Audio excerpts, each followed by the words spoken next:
हाँ, हेडिंग लगाओ, to find equation of a line parallel to a given line. To find equation of a line parallel to a given line. To find equation of a line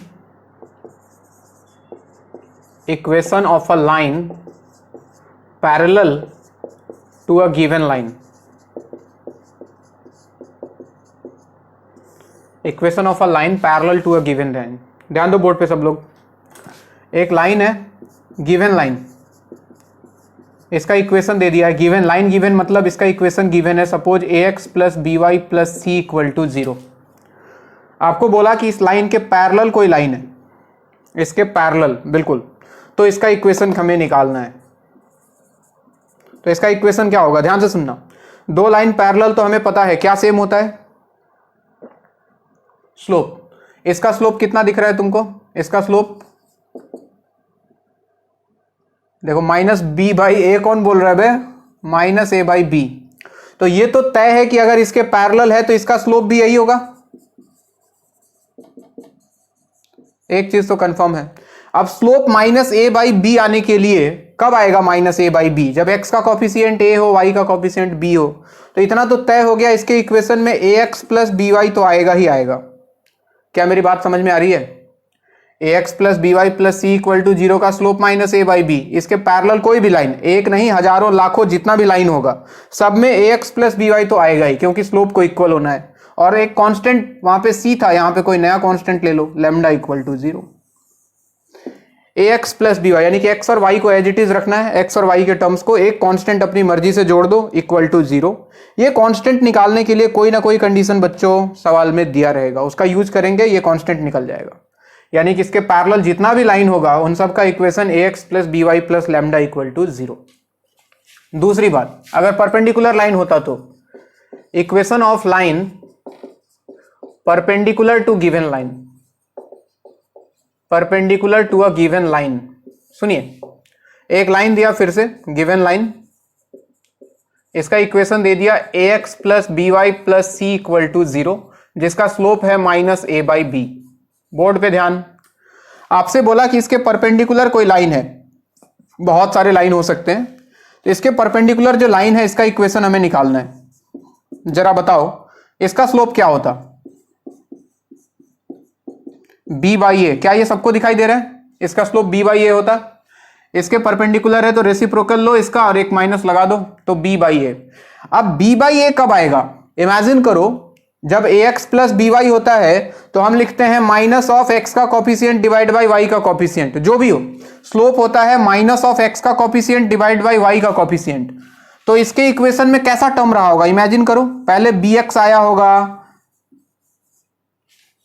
minus B x plus A Y. देखो minus B x, अरे किसका mic on हो गया, background sound आ रहा है, बंद करो। Minus B x plus ए Y और एक कांस्टेंट अपनी मर्जी से लगा दो। तो ध्यान से देखो तो हमने क्या किया, एक्स और वाई के कॉफिशिएंट को इंटरचेंज कर दिया। वाई वाला एक्स के साथ ले आए, एक्स वाला वाई के साथ ले गए, और किसी एक के साथ माइनस लगा दिया। अपनी मर्जी है, ऐसे भी लिख सकते हो B x minus a Y. इससे भी स्लोप निकाल के देखो सेम ही आएगा, चेक करो। B x minus a y minus of b divide by minus a, तो बी बाई ए नहीं आ जाएगा। यानी कि बेसिकली आपको करना क्या है, अगर किसी लाइन के परपेंडिकुलर किसी लाइन का इक्वेशन लिखना है तो उस लाइन में एक्स और वाई के कॉफिशिएंट को इंटरचेंज करो और किसी एक का साइन चेंज कर दो, या तो एक्स वाले का या तो वाई वाले का। बात क्लियर, लिखो इसको।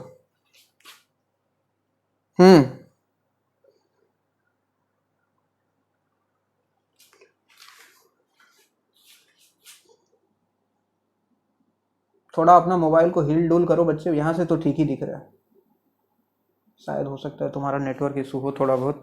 मैं एक काम करता हूँ, इंक को थोड़ा डार्क कर लेता हूँ, नोट करो इसको।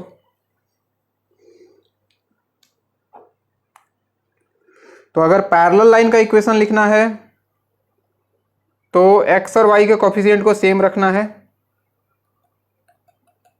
कांस्टेंट को खाली बदल दो। और अगर परपेंडिकुलर लाइन का इक्वेशन लिखना है तो एक्स वाई के कॉफिशिएंट को इंटरचेंज करो और साथ में कांस्टेंट को भी, एक किसी का साइन चेंज करो और साथ में कांस्टेंट को चेंज करो। अरे यार सारा इंक ही खत्म हो गया क्या।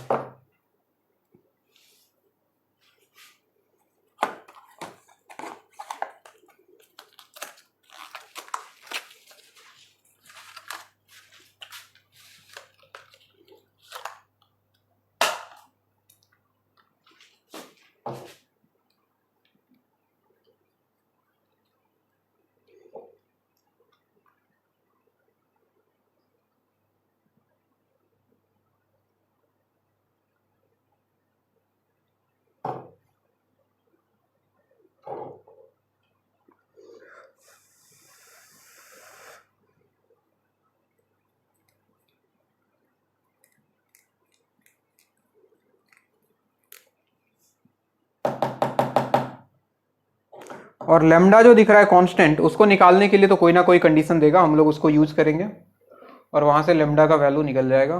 बट पैरेलल और परपेंडिकुलर लाइन का इक्वेशन ऐसे ही लिखना है।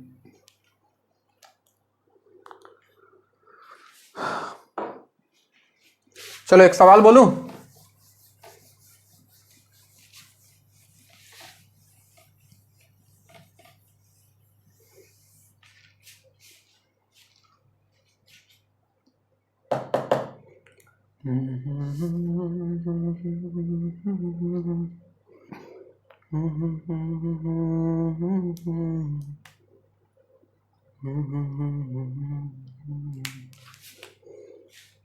लिखो। हो गया बच्चों, इधर इधर वाला सबका।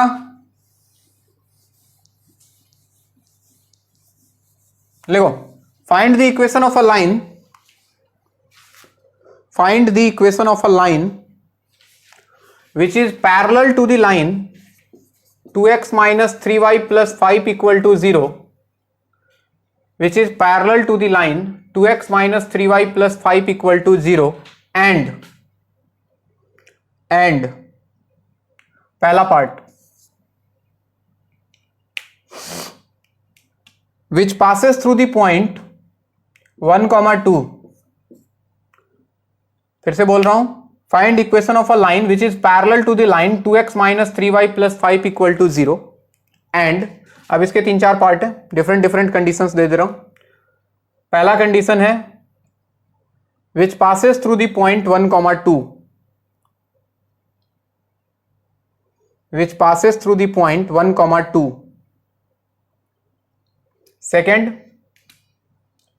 Second which cut, sorry which cut मत करो, सेकेंड पॉइंट में लिखो which forms a triangle, second में लिखो which forms a triangle, which forms a triangle with coordinate axis, which forms a triangle with coordinate axis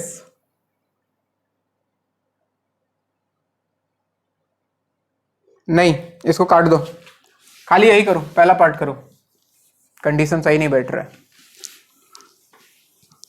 दूसरा सवाल दूंगा इसमें। Find equation of a line which is parallel to the line 2x minus 3y plus 5 equal to 0 and which passes through the point 1, 2। तो सबसे पहले बताओ इसके parallel, equation of parallel line क्या हो जाता भाई, 2x minus 3y, x Y के साथ कोई छेड़छाड़ नहीं, एक लेमडा अपनी मर्जी से लगा दो, इक्वल टू 0।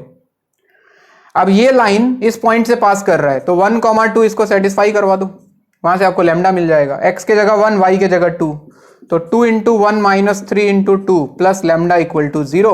यहां से लेमडा कितना आ गया भाई, 2 minus 6 minus 4, उधर जाके 4, अबे 8 या 4, ये लेमडा उठा के यहां रख दो तो इक्वेशन हो जाएगा लाइन का 2x minus 3y plus 4 equal to 0। This is the line which is parallel to the given line and which passes through the point 1, 2। अगला सवाल,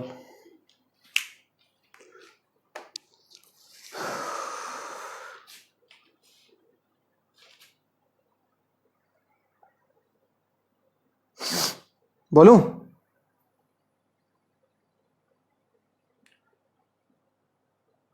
Find equation of a line. Find equation of a line parallel to 2x plus 3y minus 1 equal to 0. Find equation of a line parallel to 2x plus 3y minus 1 equal to 0 and which forms a triangle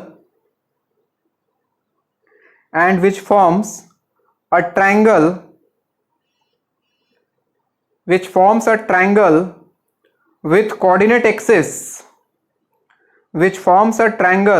coordinate axis of area 12 square unit, which forms a triangle with coordinate axis of area 12 square unit, which forms a triangle with coordinate axis of area 12 square unit. यानी कि इस बार lambda निकालने के लिए ये condition दिया कि वो लाइन एक्स एक्सिस और वाई एक्सिस के साथ एक ट्राइंगल बना रहा है जिसका एरिया 12 है। चलो बताओ तो बना पाते हो या नहीं।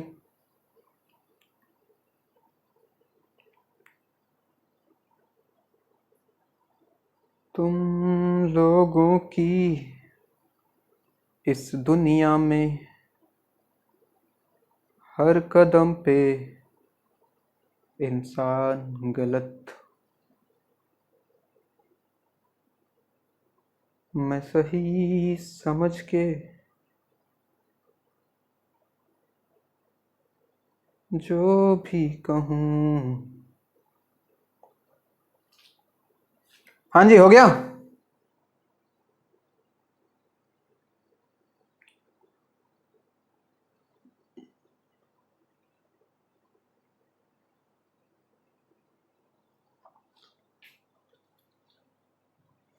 किसका बच्चा रो रहा है?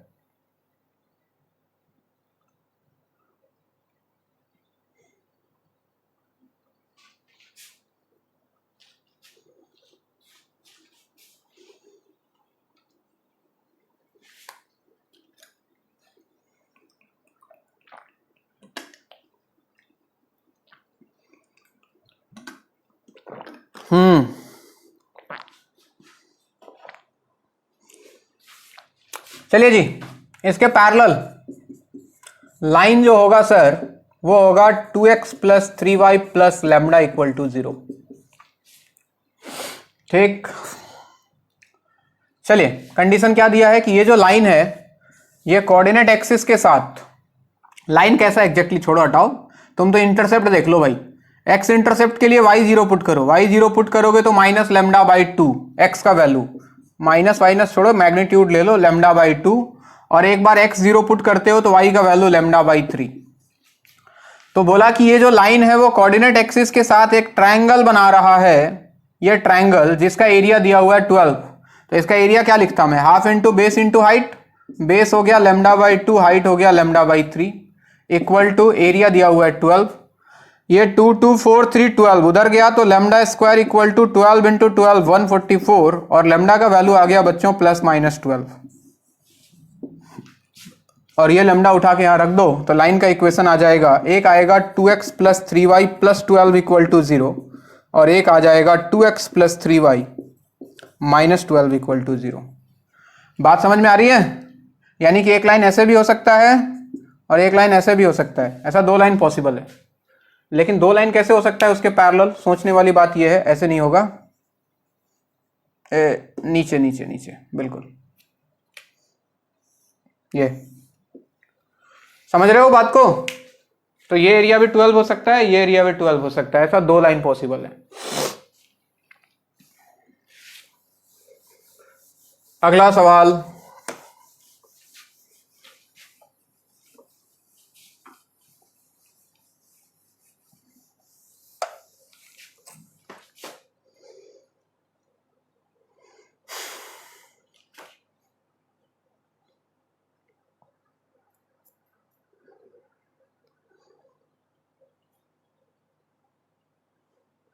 क्या स्कूल तो फिर से बंद हो गया बे? सितंबर में तो नहीं खुलेगा लग रहा है।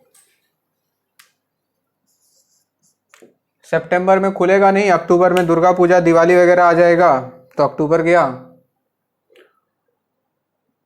नवंबर दिसंबर, मतलब वो बोलेगा ये सेशन पूरा ऑनलाइन ही पढ़ा दो तुम। सही है। चलो सवाल लिखो। Find equation of a line, find equation of a line perpendicular to 5x plus 3y minus 7 equal to 0.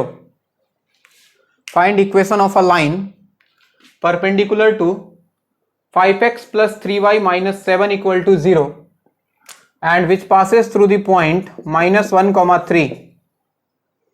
चलो सबका आना चाहिए।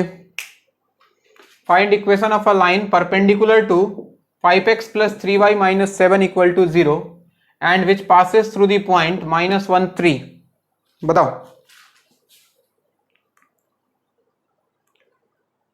और हो सांस का शोर हो आज की ओर बढ़े।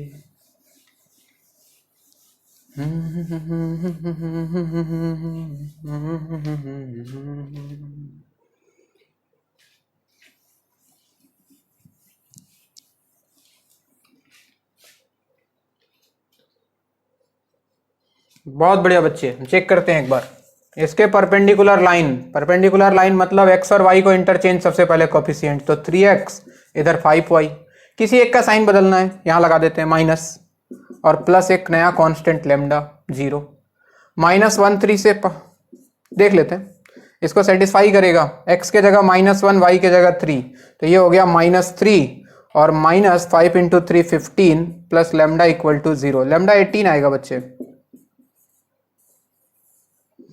आएगा? बोलते नहीं।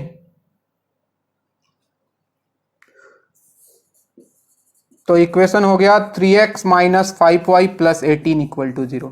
देखो इसको करने का एक और तरीका था, कोई जरूरी नहीं कि यही फॉलो करो। उसने बोला कि इसके परपेंडिकुलर लाइन चाहिए, तो जरा बताओ सबसे पहले इसका स्लोप कितना है भाई? क्या -5/3? तो अपना जो लाइन होगा, इसके परपेंडिकुलर जो लाइन होगा, इसका स्लोप कितना होगा? क्या 3/5? और बोला कि ये जो लाइन है अपना वो -1 3 से पास कर रहा है, यानी कि इस पे एक पॉइंट भी दिया है -1 3। अपने को जिंदगी में और क्या चाहिए? पॉइंट मिल गया, स्लोप मिल गया। तो इक्वेशन तो ऐसे भी लिख सकते हैं, y - y1 = m × x - x1, ये भी तो लगा सकते हैं। ये रहा x1 y1, ये रहा m, तो y - 3 = m का वैल्यू 3/5 × x - x1 इज -1, तो माइनस हो गया +1। ये इधर आया तो 5y - 15 और ये उधर चला गया तो 3x + 3, देखो तो सेम आ रहा है क्या? 3x - 5y 3 + 15 + 18, सेम नहीं आया? तो पॉइंट स्लोप फॉर्म भी अपने पास है, भूल मत जाना। पिछले वाले में भी लगता, पैरेलल वाले में पैरेलल लाइन का स्लोप बराबर होता, तो स्लोप मिल गया, पॉइंट गिवन था, अगेन पॉइंट स्लोप फॉर्म लग जाता। ये तो हरफन मौला है, ये जहां पॉइंट और स्लोप दिखेगा वहां ये लग ही सकता है। ठीक है क्या?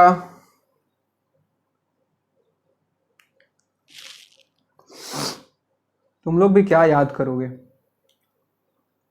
4/3 के बोर्ड पे मैंने तुमको पूरा मैथमेटिक्स पढ़ा दिया।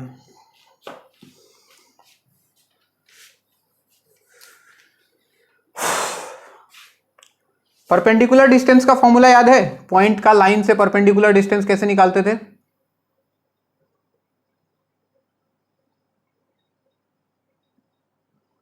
Perpendicular distance, foot of perpendicular, image, कुछ ऐसा पढ़ाया था पॉइंट चैप्टर में।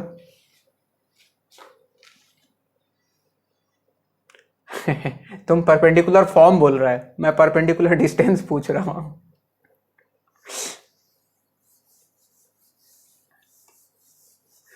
D length of perpendicular.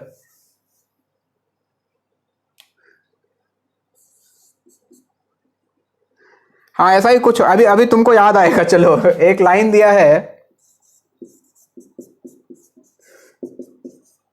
बहुत बढ़िया बच्चे, बहुत बढ़िया। चलो किसी को तो याद है, ये लाइन दिया है और एक पॉइंट दिया है A 1, 2। सवाल लिखो, find perpendicular distance of point A from the given line.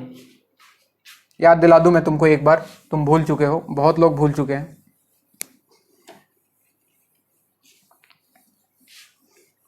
Find perpendicular distance of point A from the given line.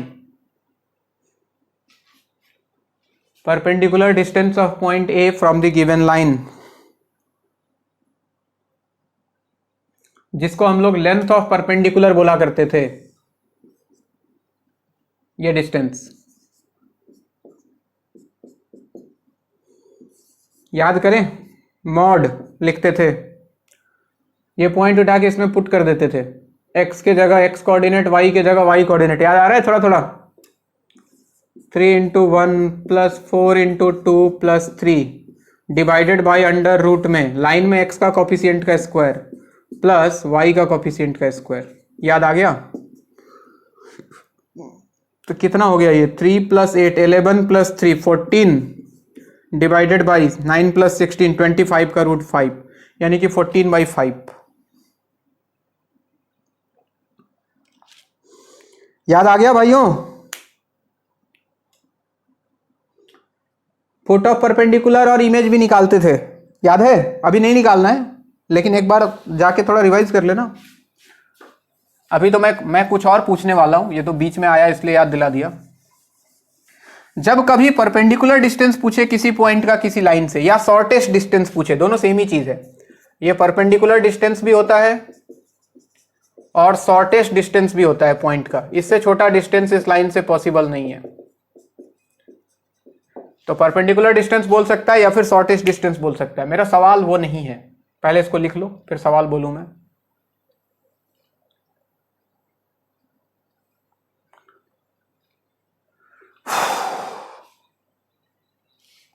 कहां फॉर्मूला है? ट्रिगोनोमेट्री में तो फॉर्मूला है बच्चे। बच्चे क्लास 10 तक तो कुछ होता ही नहीं है। द रियल फैक्ट इज कि क्लास 10 तक कुछ भी नहीं होता है मैथमेटिक्स में।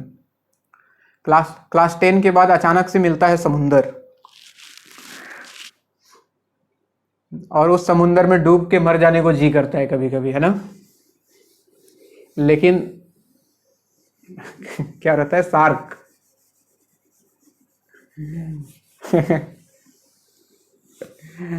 समुंदर में बच्चे स्विमिंग आने का कोई फायदा नहीं है ना। टाइटेनिक डूबा था, देखा, सब मर गया। स्विमिंग आता था, वो भी मर गया। चलिए, अपना सवाल कुछ ऐसा है। कोई नहीं, धीरे धीरे आदत हो जाएगा। पैसेंस बना के रखो, बस आदत हो जाएगा। और ये फॉर्मूलों से सब यूज टू हो जाओगे। बार बार यूज होने वाले फॉर्मूले हैं सारे। लिखो, सवाल लिखो। Find distance of the point A 1,2। लिखो, ये बढ़िया सवाल है बच्चे, आईआईटी का पूछा हुआ सवाल है। Find distance of the point A 1,2 from the line 3x + 4y +। क्या वीडियो पॉज हो गया क्या? चलो फिर से बोल रहा हूं। Find distance of the point A 1,2।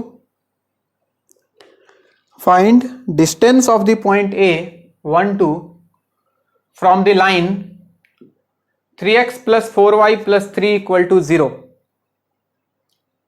Find distance of the point A 1,2 from the line 3x + 4y + 3 = 0। Background sound किसका है? बंद करो। Find distance of the point A 1,2 from the line 3x + 4y + 3 = 0 if the distance is measured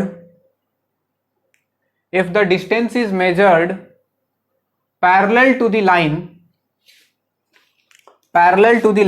x minus y plus 3 = 0. If the distance is measured parallel to the line x minus y plus 3 = 0. If the distance is measured parallel to the line x minus y plus 3 = 0. यानी कि इस बार फिर से इस point का इस line से distance ही पूछा है, लेकिन this is not perpendicular distance. उसने बोला कि ये जो डिस्टेंस मेजर किया है वो इस लाइन के पैरेलल मेजर किया है। तो बताओ कितना डिस्टेंस मिलेगा? सवाल समझ में आया भाई? ये लाइन अब मैं समझा रहा हूं, ये लाइन कैसा है किसको पता। मान लो कि ऐसा कुछ लाइन है, ये रैंडमली एक बना लेता हूं लाइन। ये ऐसा कुछ लाइन है, बोला कि इस पॉइंट का इस लाइन से डिस्टेंस निकालना है, लेकिन वो जो डिस्टेंस मेजर किया है ये ऐसे वैसे जैसे नहीं कर लिया, ये डिस्टेंस इस लाइन के पैरेलल मेजर किया है। मतलब इस लाइन के पैरेलल एक लाइन खींचो यहां से, और ये लाइन मान लो इसको यहां पे काटता सपोज बी पे, तो ये डिस्टेंस मुझे ए बी निकालना है। और कंडीशन ये है कि ये जो ए बी है ये इस गिवन लाइन के पैरेलल है। अब समझ आया? निकाल लोगे? ट्राई करो।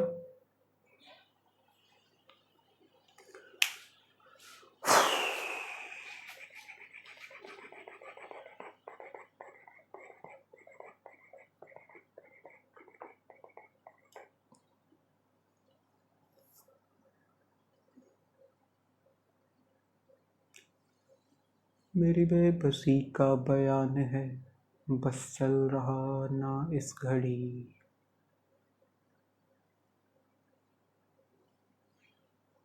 रस हसरत का निचोड़ लूं।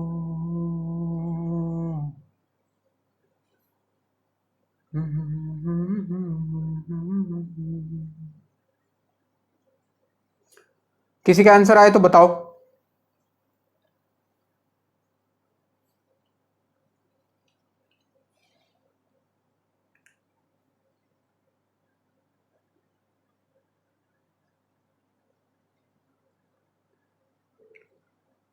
कैसे करोगे बच्चों? सबसे पहले इसका इक्वेशन लिखना पड़ेगा, इस बार फॉर्मूला मत लगाना। हाँ, इसका इक्वेशन लिखो। पॉइंट पता है, स्लोप इसके बराबर।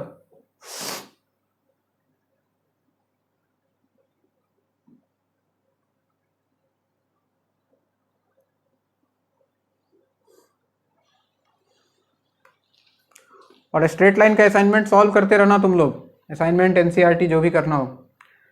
अरे इक्वेशन निकल गया? कितना बच्चे? आंसर कोई बोल रहा था 2√2 शायद सही है बच्चे, सुन के तो अच्छा लग रहा है मुझे। देखते हैं। इसका स्लोप -1 बाई -1, 1 आया ना, तो इसका स्लोप भी 1 होता, पैरेलल था, तो इक्वेशन ऑफ ए बी हो जाता y minus y1 equal to m into X minus x1। तो ऐसा लगता है उधर भेज दो तो x माइनस वाई और -1 + 2 यानी कि +1 इक्वल टू 0। ये इसको इक्वेशन 1 मान लो, इसको इक्वेशन 2 मान लो। दोनों को सॉल्व करें तो दोनों का इंटरसेक्शन पॉइंट ए भी मिल जाएगा। तो सॉल्व 1 एंड 2। किसी ने सॉल्व किया? क्या आया बताओ तो? कोऑर्डिनेट x और y का वैल्यू, y इक्वल टू 0 और x इक्वल टू कितना?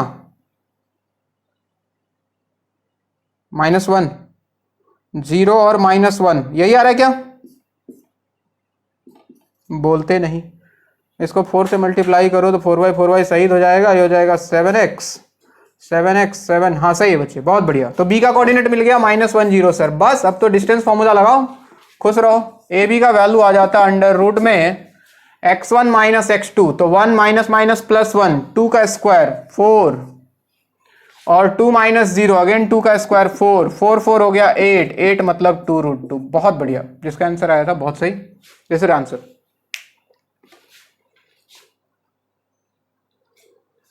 वीडियो ब्लर हो गया, काश जिंदगी भी ब्लर हो जाता है ऐसे ही एक दिन।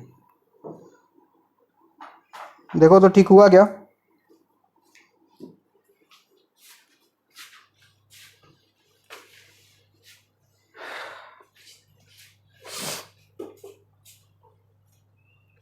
बड़ा खुश लग रहे हो आज, क्या बात है? बड़ा खुश लग रहे हो आज, क्या बात है? बात ही बात है। मिटा दूं क्या बच्चों? हो गया सबका? किसी का छूटे तो बोलना भाई, शर्माना मत। अच्छा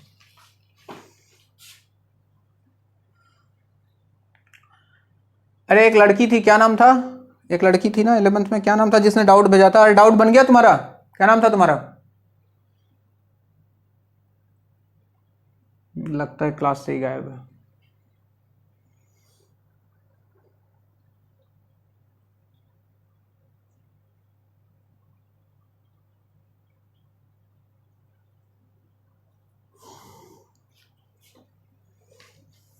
हो गया भाई?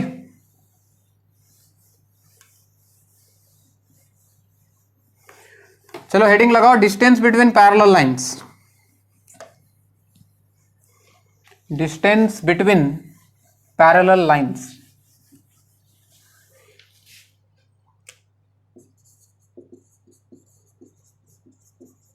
Distance between parallel lines. हाँ जी, दो पैरेलल लाइन के बीच का डिस्टेंस कोई तुमसे पूछ ले तो सबसे पहले तो तुम पहचानोगे कैसे पैरेलल है। तो सर अगर इसका equation ax plus B Y plus C one equal to zero दिखे और इसका equation ax plus B Y equal to C two plus C two equal to zero देखे तो हम पहचान जाएंगे कि दोनों पैरेलल है। बोलो, एक्स वाई का कोफिशिएंट दोनों में सर सेम हो। अब मुझे निकालना है इनके बीच का distance, let us suppose d। तो बच्चों डिस्टेंस जो होता है, फॉर्मूला जो होता है, बहुत सिंपल फॉर्मूला है। इनके कांस्टेंट का डिफरेंस c1 माइनस c2 और नीचे तो वही अंडर रूट में a square plus B square जो परपेंडिकुलर डिस्टेंस में आता था। कैसे आया निकल के? बहुत आसान। इधर देखो बच्चों, मान लो कि यहाँ पे एक पॉइंट है कोई P जिसका कोऑर्डिनेट है x1 y1, ठीक है। तो P x1 y1 पहले लाइन का पॉइंट है, तो इसको सेटिस्फाई करता बच्चों? करता। तो सेटिस्फाई करता तो मिल जाता ax1 plus B Y one, X के जगह x1 y के जगह y1 plus c1 equal to zero. अब देखो ये जो d है बेसिकली क्या है? ये इस पॉइंट P का परपेंडिकुलर डिस्टेंस ही तो है इस लाइन से। तो परपेंडिकुलर डिस्टेंस का फॉर्मूला लगा दूं, इस पॉइंट को इधर पुट करूं मॉड के अंदर, x के जगह x1 y के जगह y1, तो ax1 plus B Y one plus C two divided by under root में A square plus B square. और इक्वेशन 1 का यूज करके ax1 plus B Y one का वैल्यू क्या माइनस c1 हो जाएगा, इसका वैल्यू माइनस c1। तो d का वैल्यू वही आता है बच्चों मॉड ऑफ c2, इसके जगह आ गया minus c1 divided by under root A square plus B square. तो c2 माइनस c1 लिखो चाहे c1 माइनस c2 लिखो, कोई फर्क नहीं पड़ता है क्योंकि मॉड लगा हुआ है। मॉड का काम ही है निगेटिव आए पॉजिटिव आए हम उसको पॉजिटिव बना देंगे, ठीक है।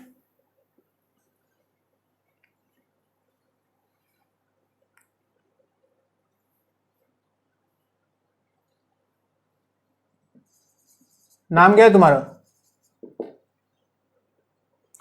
तुम्हारे बारे में ही तो पूछ रहा था अभी मैं। देखो इधर ये पॉइंट को उठा के इस लाइन में पुट कर दिया क्योंकि इस लाइन के ऊपर लिया था, तो ये बन गया ax1 plus B Y one plus C one equal to zero, ठीक है। और फिर मैंने क्या किया, इस पॉइंट का परपेंडिकुलर डिस्टेंस निकाला इस लाइन से, वही है डिस्टेंस d।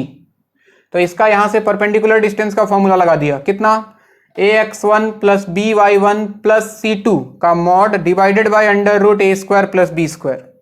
और यहां से ax1 plus B Y one का वैल्यू हो गया माइनस c1, तो इसके जगह पे रख दिया माइनस c1 बस। तो फॉर्मूला निकल के आ गया mod of c1 minus c2 divide by under root A square plus B square. जी सर बोलिए।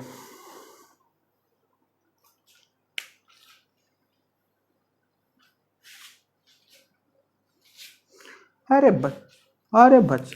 बच्चे ये पॉइंट है x1 y1, ठीक।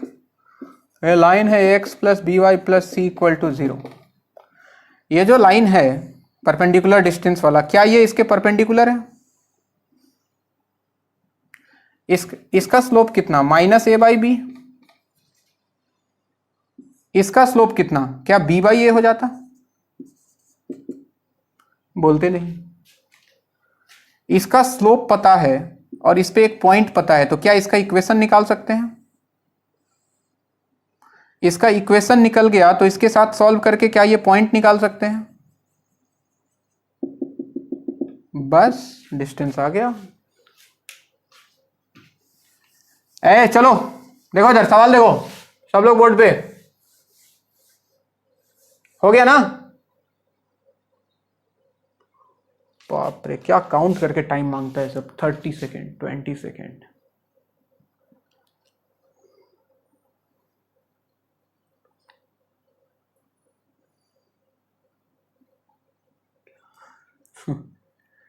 मैथ्स का क्लास चल रहा है इसलिए। बायोलॉजी के क्लास में क्या बोलते हैं,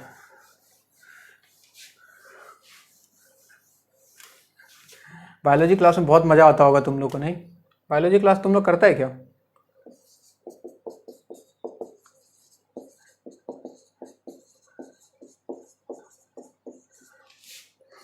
अरे हरामी लोग, तुम लोग तो करेगा ही, बहुत मजा आता होगा ना।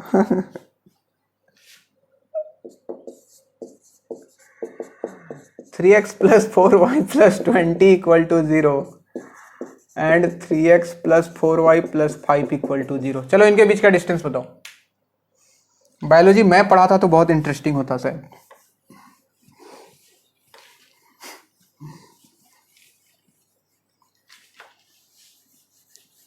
ना यार, मेरा भी किस्मत तुम्हारे जैसा ही खराब है, बायोलॉजी पढ़ने का सुनहरा मौका मिला ही नहीं।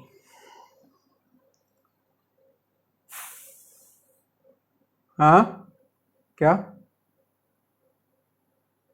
पता नहीं, हम तो सुनते हैं बहुत बहुत इंटरेस्टिंग है, कोई न्यूमेरिकल होता नहीं है, बस थ्योरी थ्योरी होता है, वही मजेदार थ्योरी होता है।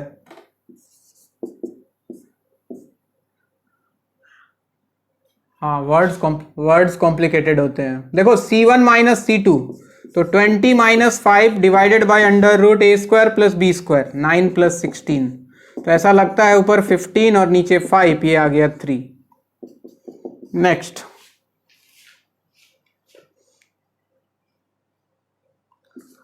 Three x plus 5y plus 7 equal to 0 and 6x plus 10y minus 1 equal to 0। बताओ।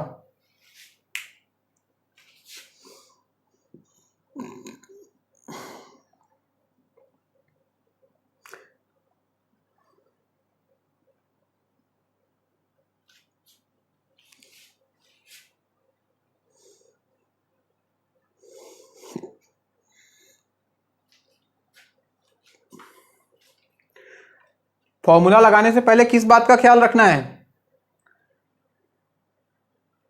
एक्स और वाई का कोफिशिएंट सेम होना चाहिए। डायरेक्ट मत लगा देना, गलती हो जाएगा। या तो इसको 2 से मल्टीप्लाई कर लो या तो इसको 2 से डिवाइड कर लो, ताकि एक्स और वाई का कोफिशिएंट सेम आ जाए। अगर इसको कंसीडर कर रहे हो तो इसमें सबसे पहले 2 से डिवाइड कर लो, तो ये बनेगा 3x plus 5y minus 1/2 equal to 0। और अब लगाओ ये लाइन और ये लाइन, ये दोनों पैरेलल हुआ, जिसमें एक्स और वाई का कोफिशिएंट सेम है। समझ में आ रहा है ना? तभी डिस्टेंस आ जाएगा mod of C1 minus C2, तो 7 माइनस माइनस हो जाएगा plus half divide by under root A square plus B square, 9 प्लस 25। क्या लगता है? ऊपर आ गया 14 प्लस 1 15/2 और नीचे रूट 34, 2 रूट 34, ऐसा कुछ आ जाएगा क्या? 15 divide by 2 root 34।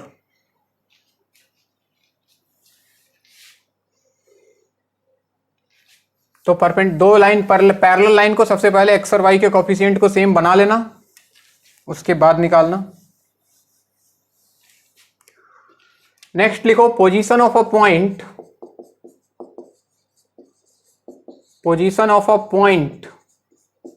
With respect to a line.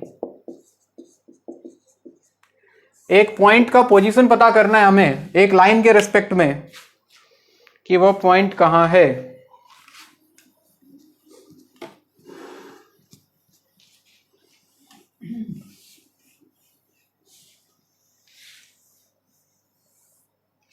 हाँ जी, डायरेक्ट कंडीशन लिख दूं या प्रूफ बता दूं?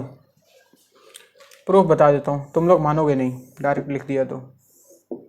चलो, ये लाइन है ax plus B Y plus C equal to 0, और एक पॉइंट फिलहाल मैं इसके ऊपर ले रहा हूं। कहां ले रहा हूं? ऊपर।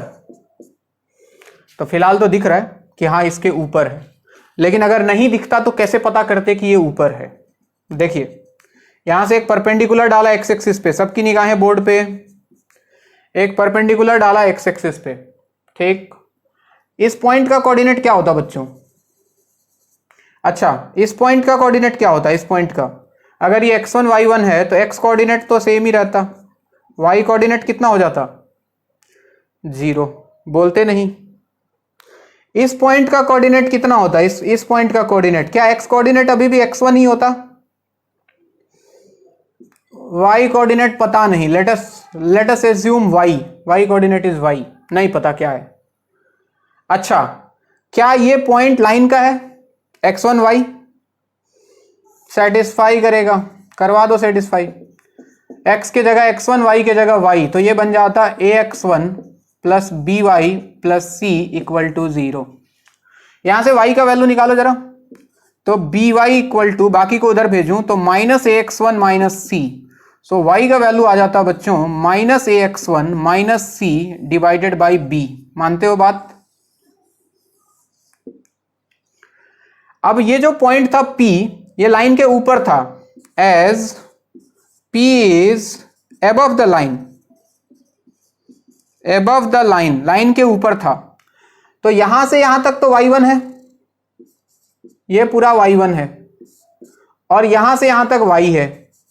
तो अगर ये लाइन, अगर ये पॉइंट लाइन के ऊपर है, तो साफ साफ पता लग रहा है कि y1 का वैल्यू y से बड़ा होना चाहिए था,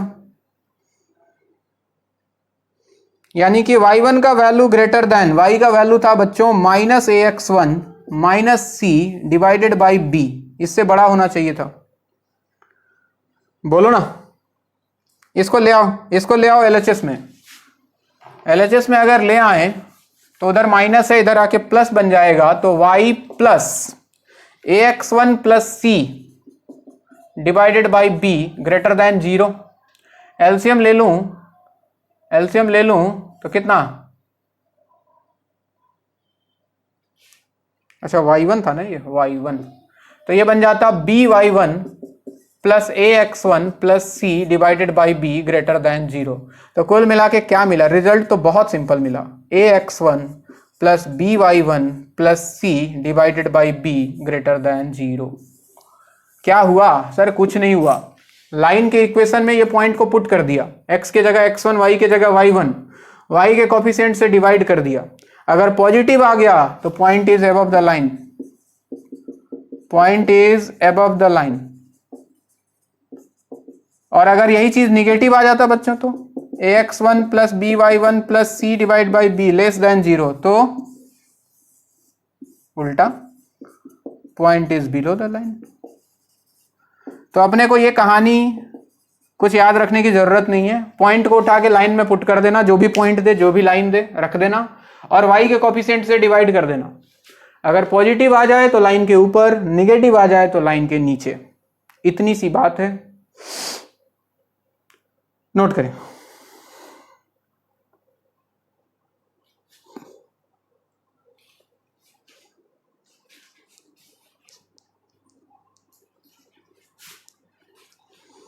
सब में होगा बच्चे, 6th डायमेंशन में भी यही अप्लाई होगा। हाँ बोल रहा हूं ना, 6th डायमेंशन में भी यही अप्लाई होगा। तुम टेंशन मत लो, इसमें साइन का हमने कहीं कुछ बात ही नहीं किया है बच्चे, सब जगह एप्लीकेबल हो जाएगा ये, अपने आप जो भी साइन है अपने आप एडजस्ट होके पॉजिटिव नेगेटिव।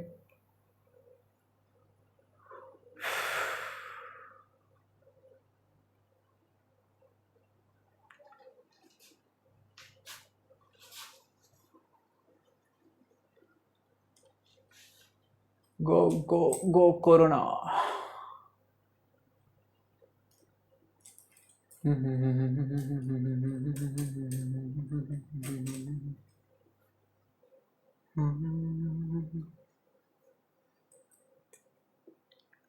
अरे बंदिता, बंदिता क्या है ये, बंदिता डेका, बंदिता सिंह, तुम्हारा सवाल बन गया?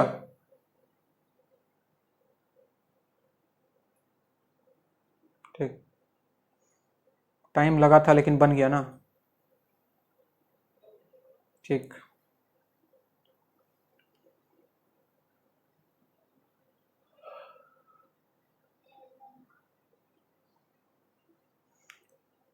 तुम लोगों में से किसी के घर में पार्टी वार्टी नहीं होता है क्या यार कभी आजकल?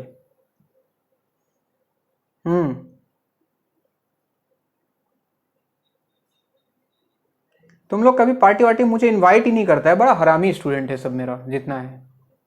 किस दिन हुआ कि हाँ मतलब, अरे पहले हम लोग का टीचर लोग था, जैसे हमारे घर में कभी मटन वटन बना तो सर आइएगा आज, सर आज खाने के लिए, हमें साला कोई पूछता ही नहीं है कुछ।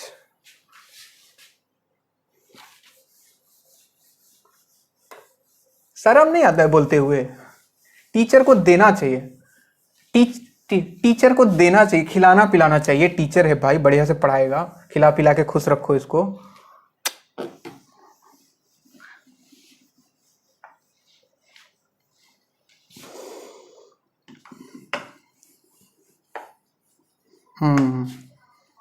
बेटा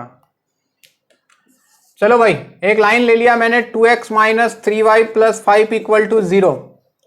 एक पॉइंट है 1 2, इसका पोजीशन बताओ। एक पॉइंट है 2 माइनस 3, इसका पोजीशन बताओ। एक पॉइंट है 3,6, इसका पोजीशन बताओ। जल्दी जल्दी, कौन ऊपर कौन नीचे?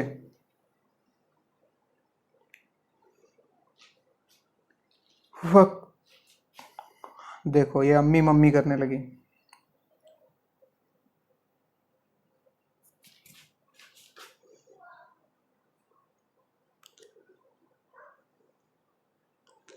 लग जा गले कि फिर ये हंसी रात हो न हो, शायद फिर इस जन्म में मुलाकात। अरे जल्दी जल्दी बोलो यार, इसको इसमें रखो। तो 2 minus 6 plus 5 divided by y का कोफिशिएंट -3। पॉजिटिव आ रहा है कि निगेटिव आ रहा है? (1/-3) -1/3 निगेटिव आ रहा है ना? तो नीचे इसको रखो, x के जगह 2, y की जगह -3, तो ये बन गया 4 -3 into -3 plus 9 plus 5 divided by -3। ये भी निगेटिव आ रहा है बिलो, इसको रखो। तो ये बन गया 6, 2 into 3 6, -6 into 3 18 plus 5 divide by -3। तो 11 माइनस 18 -7/-3 यानी कि 7/3 पॉजिटिव आ रहा है अबव। ये कहानी है बच्चों एक पॉइंट का पोजीशन पता करना। ऐसे तो हम ड्रॉ करके भी कर सकते थे, लाइन ड्रॉ कर देते, पॉइंट हमको पता ही है कैसे करना है। अब अगर 2 पॉइंट आ जाए पिक्चर में कभी भी, लिखो पहले इसको लिखो।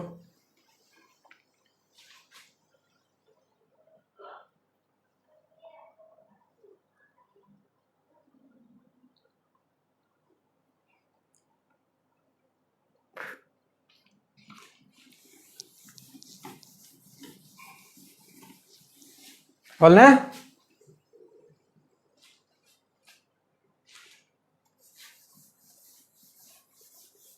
चलो 2 points 1 line, 2 points with respect to a line. समझो, समझने वाली चीज है ये। नहीं समझने से भी रिजल्ट याद रखने से हो जाएगा, बट समझ लो, बढ़िया है। Coordinate geometry is all about basic concepts.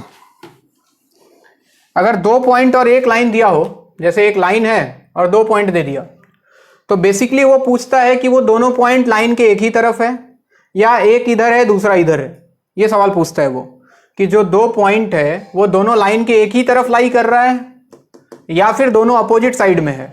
यानी कि अगर मैं अपोजिट साइड में लेता हूं, मान लो यहां एक पॉइंट ले लिया P x1 y1 और यहां एक पॉइंट ले लिया Q x2 y2। लाइन का इक्वेशन है ax plus by plus c equal to 0। ध्यान से सुनना, दिमाग लगाना। मैंने अभी पॉइंट्स को अपोजिट साइड में लिया है। अगर मैं इन दोनों पॉइंट्स को मिला दूं, कंडीशन निकालता हूं कि अपोजिट साइड में होने के लिए क्या कंडीशन होगा। मैंने इनको ज्वाइन कर दिया, ज्वाइन कर दूं अगर, तो लेट अस एज्यूम कि बीच में जो पॉइंट आया R, ये जो पॉइंट है ये लाइन सेगमेंट PQ को m/n के रेशियो में डिवाइड कर रहा है इंटरनली। अगर ऐसा होता तो क्या मैं R का कोऑर्डिनेट लिख सकता था बच्चों? सेक्शन फॉर्मूला कितना आता? mx2 plus nx1 divide by m plus n, my2 plus ny1 divide by m plus n। अब ये जो R पॉइंट है ये इस लाइन का पॉइंट है, तो ये सेटिस्फाई करता, किसको सेटिस्फाई करता? ax plus by plus c equal to 0 को। जब इसको इसमें सेटिस्फाई करोगे ना, जब इसमें x के जगह ये पुट करोगे, y के जगह ये पुट करोगे, तो m/n का वैल्यू मिलता है। क्या मिलता है जानते हो? Minus of ax1 plus by1 plus c divided by ax2 plus by2 plus c, ये निकलता है। अब इसको देख के मैं कैसे कंडीशन बनाऊं, ध्यान से सुनना बच्चों, बहुत इंपॉर्टेंट चीज, सेक्शन फॉर्मूला के बिल्कुल बेसिक कॉन्सेप्ट में जा रहा हूं मैं, ध्यान से सुने। अगर ये दोनों पॉइंट अपोजिट साइड में है तो आर इसके बीच में आ रहा है, आर बीच में आ रहा है मतलब इंटरनल डिवीजन हो रहा है। अगर इंटरनल डिवीजन हो रहा है और मैंने फॉर्मूला भी इंटरनल डिवीजन का यूज किया है, तो रेशियो पॉजिटिव आना चाहिए कि निगेटिव आना चाहिए? लिखाया था मैंने, पॉजिटिव आना चाहिए, यानी कि m/n ये जो वैल्यू निकला ये पॉजिटिव आना चाहिए था। और ये पॉजिटिव आना चाहिए था मतलब एक माइनस तो पहले से लगा है, यानी कि इसका वैल्यू क्या आना चाहिए था? निगेटिव आना चाहिए था। अगर ये निगेटिव आ रहा है इसका मतलब ऊपर वाला पॉजिटिव तो नीचे वाला निगेटिव, या फिर ऊपर वाला निगेटिव तो नीचे वाला पॉजिटिव। मतलब ये दोनों अपोजिट साइन का होना चाहिए। कैसे साइन का होना चाहिए? अपोजिट साइन का। मैं क्या बोला मैं फिर से बताऊंगा, घबराओ मत। मैं क्या लिख रहा हूं? If P and Q are on opposite side of line, opposite side, then ax1 plus by1 plus c and ax2 plus by2 plus c are of opposite sign। कौन पॉजिटिव कौन नेगेटिव पता नहीं, लेकिन ये श्योर है कि एक positive तो एक नेगेटिव। और अगर दोनों अपोजिट साइन का है तो दो अपोजिट साइन के क्वांटिटीज को मल्टीप्लाई कर दें तो क्या मिलता है बच्चों? बोलते नहीं, पॉजिटिव बोल रहा है। देखो ऐसे तो लोग हैं दुनिया में। अरे दो अपोजिट साइन के क्वांटिटीज को मल्टीप्लाई करें तो हमेशा निगेटिव मिलता है। अब देखो दूसरा केस, अगर कोई बोलता कि px1 y1 p and q are on same side, same side, same side कहने का मतलब सर ये लाइन है, यहां p होता यहां q होता, दोनों एक ही तरफ होता, तो जब इसको ज्वाइन करते तो ये जो r है r, ये इंटरनल डिवीजन कर रहा है pq का कि एक्सटर्नल डिवीजन? External division. और हमने फॉर्मूला यूज किया है किसका? इंटरनल डिवीजन का। तो ये रेशियो पॉजिटिव आना चाहिए था कि निगेटिव आना चाहिए था? निगेटिव आना चाहिए था। अगर ये रेशियो निगेटिव आना चाहिए था और ये निगेटिव पहले से है तो इसका मतलब ये क्वांटिटी पॉजिटिव आना चाहिए था। और ये पॉजिटिव आने का मतलब या तो दोनों पॉजिटिव या तो दोनों निगेटिव। कहने का मतलब ये दोनों सेम साइन का होना चाहिए था। कैसे साइन का? सेम साइन का, यानी कि ax1 plus by1 plus c and ax2 plus by2 plus c are of same sign. और जब दो क्वांटिटीज सेम साइन का हो तो उनको मल्टीप्लाई कर दें तो क्या मिलता है? पॉजिटिव या निगेटिव? पॉजिटिव। तो ये क्वांटिटी हमेशा ग्रेटर देन 0 आना रही है। मैं फिर से समझाता हूं, सभी महान लोग एक बार कृपया बोर्ड पे ध्यान दें, आखिरी बार समझा रहा हूं एकदम समझ जाने का। ये बात मैं पहले बता चुका था। अगर इंटरनल डिवीजन का फॉर्मूला यूज कर रहे हो और रेशियो एक्चुअली में इंटरनल है तो रेशियो पॉजिटिव आएगा, लेकिन अगर इंटरनल डिवीजन का फॉर्मूला यूज कर रहे हो और रेशियो एक्सटर्नल है तो वो निगेटिव आएगा रेशियो। ये बात मैं पहले बताया था, याद है सबको? अगर ये याद है तो बहुत बढ़िया। अब आ जाओ, मैंने सबसे पहले दोनों पॉइंट को अपोजिट साइड में माना है, तो अगर ऐसा मानूं तो ये पॉइंट जो R है वो इंटरनल डिवीजन करेगा दोनों का। तो मैंने रेशियो m/n मान के ये R का कोऑर्डिनेट निकाल लिया इंटरनल डिवीजन फॉर्मूला यूज करके। अब चूंकि ये R पॉइंट लाइन का पॉइंट था तो इसको मैंने लाइन में उठा के पुट कर दिया, x के जगह x कोऑर्डिनेट, y के जगह y कोऑर्डिनेट। इसको सॉल्व किया तो m/n ये रेशियो मुझे मिल गया कुछ ऐसा। अब चूंकि डिवीजन इंटरनल था और रेशियो जो निकल के आया वो इंटरनल डिवीजन के फॉर्मूले से आया है, तो ये क्वांटिटी पॉजिटिव आना चाहिए। तो वही पहले पार्ट में लिखा है कि अगर इंटरनल डिवीजन है तो ये पूरा पॉजिटिव, एक माइनस लगा हुआ है, मतलब ये क्वांटिटी निगेटिव। और ये निगेटिव आने का मतलब है बच्चों, अगर ऊपर पॉजिटिव तो नीचे निगेटिव, या फिर ऊपर निगेटिव तो नीचे पॉजिटिव, मतलब ये ऊपर वाला और नीचे वाला न्यूमरेटर और डिनोमिनेटर अपोजिट साइन का होना चाहिए, और दो अपोजिट साइन के क्वांटिटी को मल्टीप्लाई करें तो लेस देन 0 मिलता है। This is the condition.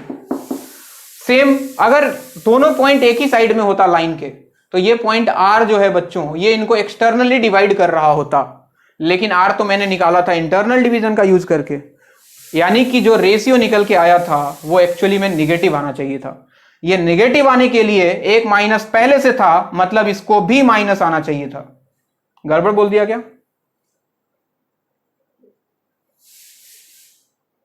Positive आना चाहिए था, नहीं निगेटिव ही आना चाहिए था। हाँ, इस पूरा निगेटिव आना चाहिए था, एक माइनस पहले से है तो इसको पॉजिटिव आना चाहिए था, तभी तो पॉजिटिव इंटू निगेटिव निगेटिव होता है ना। अब ये पॉजिटिव आने के लिए या तो ऊपर नीचे दोनों पॉजिटिव आ जाए, या तो ऊपर नीचे दोनों निगेटिव आ जाए, यानी कि न्यूमरेटर और डिनोमिनेटर दोनों सेम साइन का होना चाहिए, और दोनों सेम साइन के क्वांटिटी को मल्टीप्लाई करें तो हमेशा पॉजिटिव मिलेगा। This is the condition. Note करें।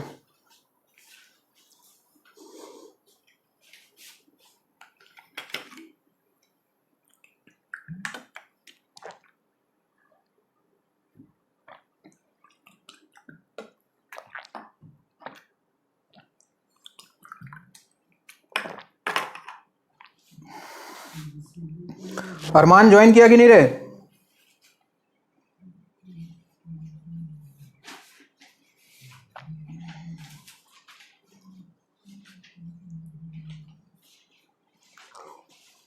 पर्सनल बात पूछेगा क्या? पर्सनल बात पूछेगा क्या? तब पूछो।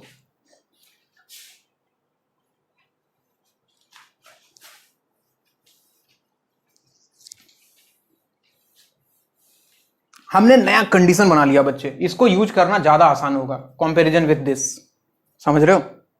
हमने अपनी मर्जी से बनाया, हमें पता लग गया कि एक पॉजिटिव है दूसरा निगेटिव है, तो हमने पता लग कर लिया कि अच्छा एक पॉजिटिव एक निगेटिव मल्टीप्लाई करेंगे तो निगेटिव आएगा, तो हमने निगेटिव ये मल्टीप्लीकेशन वाला नया कंडीशन बना दिया इसके लिए। अब हमें ये सब कुछ याद रखने के लिए जरूरत नहीं है। अगर बोलेगा दोनों अपोजिट साइड में है तो मल्टीप्लाई करके लेस देन 0 कर देंगे, बोलेगा सेम साइड में है तो मल्टीप्लाई करके ग्रेटर देन 0 कर देंगे। अपनी मर्जी से बनाया बच्चे, समझे? हाँ, क्योंकि इस कंडीशन को यूज करना ज्यादा आसान है।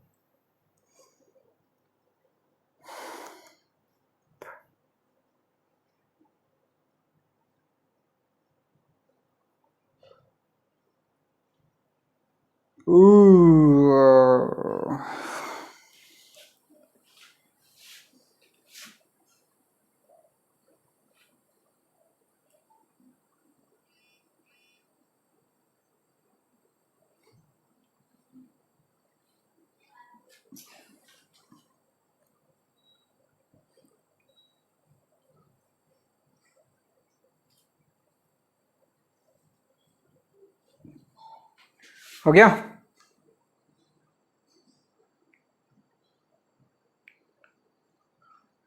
तो थोड़ी देर और ठहर जा, ठहर जा।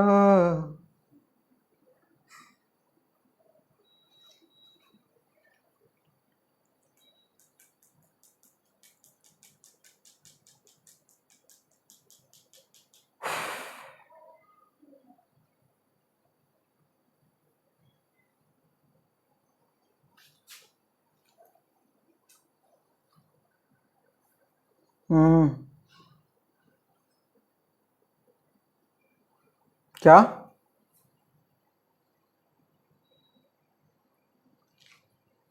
हायर सेकेंडरी यार देख, क्लास 10 तक तो मैं बिहार के एक गांव में पढ़ा हूँ, सरकारी स्कूल में। उसके बाद मैं क्लास 12 किया पटना से, एक सरकारी कॉलेज से।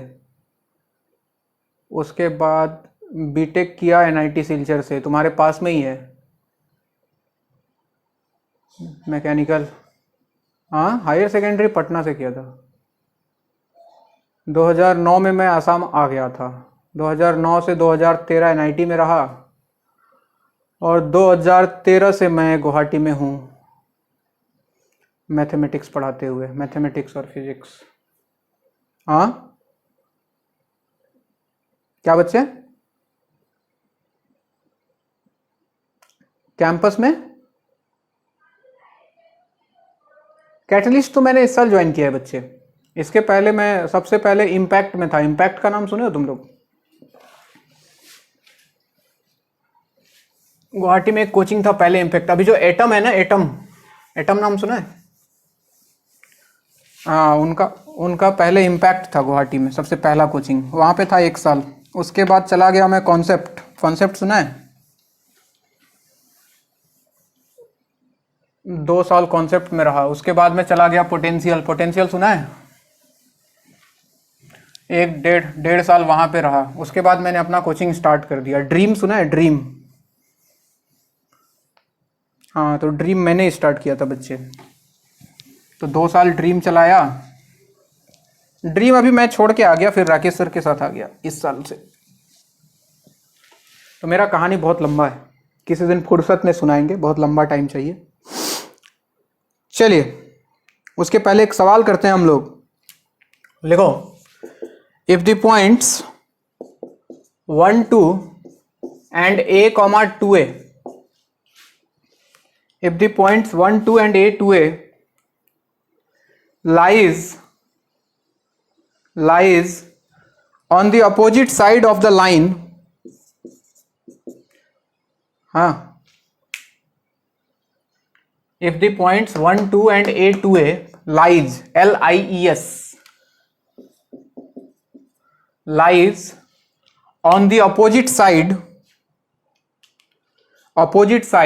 of the line 2x plus y minus 20 equal to 0, lies on the opposite side of the line 2x plus y minus 20 equal to 0, then find value of a. Find the value of a.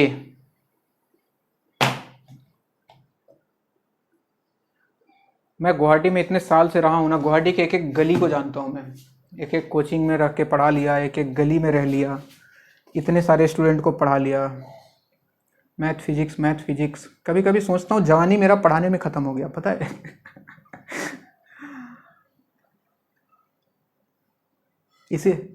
इसीलिए तो सपने में मुझे आजकल complex number और geometrical optics आते रहता है सपने में भी।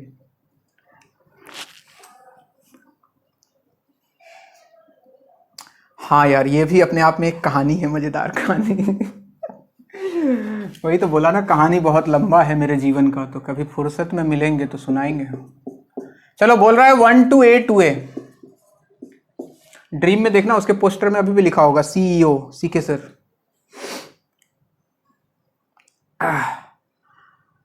1 2 a 2a बोला कि अपोजिट साइड में है बच्चे, तो अपोजिट साइड का कंडीशन क्या करना है? एक बार इस पॉइंट को इसमें पुट करो, 2 × 1 + 2 - 20, मल्टीप्लाई करो इसको इसमें पुट करके।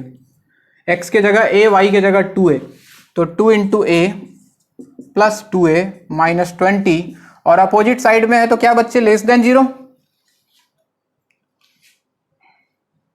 चलिए, तो ये बन गया 2 + 2 4, 4 - 20 -16 इंटू, इधर आ गया 2a 4a -20 लेस देन 0। अच्छा, -16 से डिवाइड कर दूं, निगेटिव नंबर है तो इनइक्वालिटी चेंज हो जाएगा, याद है ना? तो ग्रेटर देन 0, 20 को उधर भेज दें तो 4a ग्रेटर देन 20। 4 से डिवाइड करूं, पॉजिटिव नंबर है, a greater than 5। This is the answer. यानी कि अगर ये दोनों पॉइंट अपोजिट साइड में लाई करे, उसके लिए a का वैल्यू 5 से बड़ा होना चाहिए। ठीक है क्या? तो चलिए, आज के लिए इतना ही। आप लोग अपना काम जारी रखें।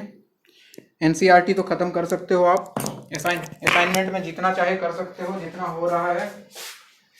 मिलते हैं फिर नेक्स्ट क्लास, जिंदा रहे तो।